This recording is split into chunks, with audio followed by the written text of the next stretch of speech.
Bryant, and Trevero? And then 3, would you stand up for the entire community and not just the bunch of people that yell and scream the loudest? Yes, indeed. Great question.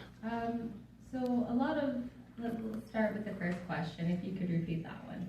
So Cedar Rapids is, pardon my language, a big ass bully. Okay? Yeah.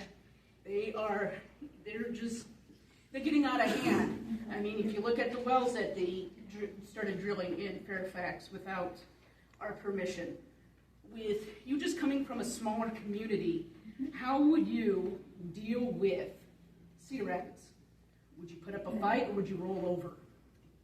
I think a lot of the stance that any city would take, the voice really comes from the council and the mayor.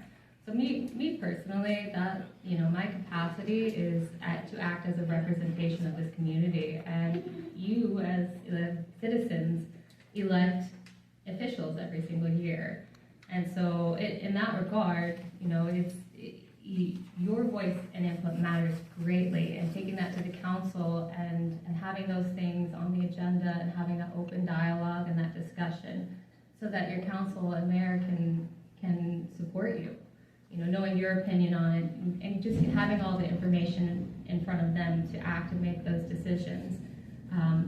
Personally, the city administrator, I don't believe is a position that speaks alone. So the second question? So will you be a voice for the majority of us and not listen to the small crowd that's in town that screams and moans all the time? The grease? Yeah, what you're referring to. Yeah, because there's a minority in town that just likes screaming and moaning, and I think it takes away from the larger picture. How would you deal with people like that? I think that's a matter of prioritization and determining, where the issues are, how important the issues are, who is impacted, without having a specific item at the table to really know what the issue is. Personally, I think that everybody has concerns, and 90%, 99% of everyone's concerns are valid as things impact their lives.